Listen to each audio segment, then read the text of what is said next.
So the best way to take inspiration, right? I'm writing right now, so I'm just gonna talk to you while I'm writing. So the best way to take inspiration is to take inspiration from things that are already super popular and already super big.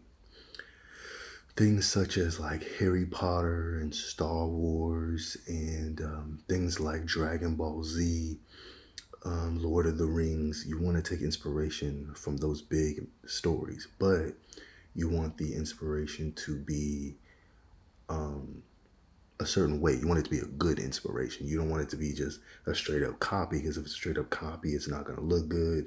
Ain't nobody gonna buy it. They're gonna be like, you just copied it. But you want it to still show its inspirations on its sleeve, but be something entirely different.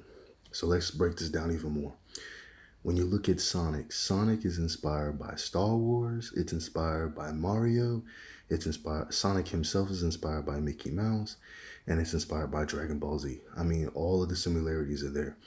The world is very vibrant and colorful and pretty, like Mario is. Has these cute little creatures, but it also has stuff like the Death Egg, which is like really similar to Star Wars, and then all the like Eggman robots are very similar to Star Wars.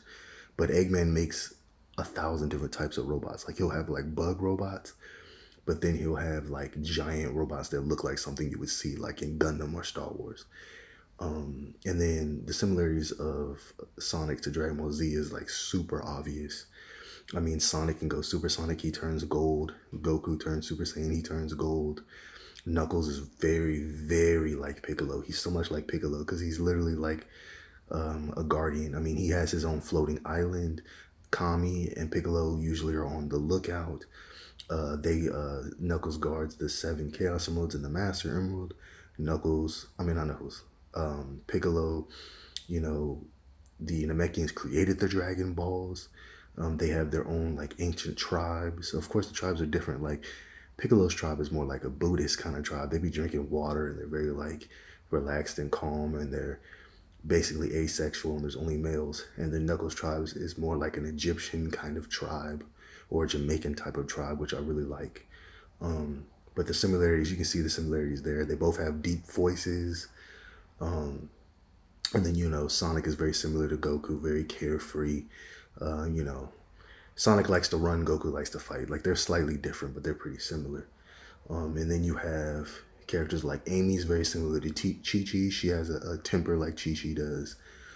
Tails is like a combination of Krillin and Bulma combined together. He's short like Krillin. He's way weaker than Sonic, but still strong like Krillin. He builds things like Bulma does. So he's literally like a fusion of those two. I love Tails. One of my favorite characters. Silver is literally Trunks in every way except that Trunks doesn't have psychic powers. But Silver literally looks like if Trunks was a hedgehog. That's literally what he would look like. Shadow and Vegeta are way more similar than people say they are. I mean, Shadow is basically like the prince of the black aliens, pretty much. I mean, he was created by Doom and Gerald Robotnik. He was created by like both of their DNA kind of mixed together. So Shadow is literally like a black alien prince.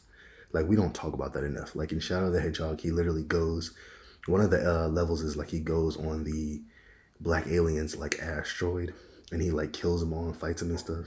But technically he's like the prince of them. He's like the prince of all saints. He's like Vegeta, like in a lot of ways. When it comes to that.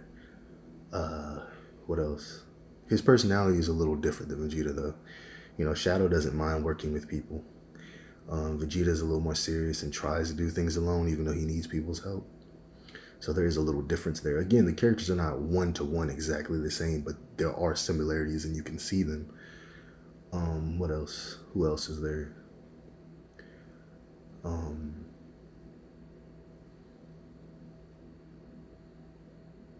I guess the Chaotix could really be like Tien and Yamcha and like Yajirobe kind of. I mean, you can kind of compare them, but that's kind of like that's a stretch. But all the like main characters are highly inspired by Dragon Ball. And I love the mix of the worlds being like Star Wars and Mario and Dragon Ball Z. It makes Sonic feel extremely unique because you wouldn't know it's inspired by those things until you actually like looked it up. But it's 100% inspired by all those things. But Sonic in itself is very memorable. Like Sonic is easy to draw, which they did that on purpose. They made him easy to draw, and then Sonic is just enjoyable to watch. Like Sonic Boom, Sonic X, Sonic Prime. Like they're just fun to. It's just fun to watch Sonic do stuff. You know, Sonic's just a very enjoyable character to watch do things. You know, compared to like Goku in Star Wars, Sonic is very lighthearted but can be a little serious sometimes, and that's kind of the appeal. You know, like Sonic Adventure and Sonic Adventure 2 were so good because they were kind of still really lighthearted but really fun. And then, you know, Sonic Adventure, I really loved the adventure field of the Mystic Ruins, Station Square, and Eggman's egg carrier. All right, I'm running out of space.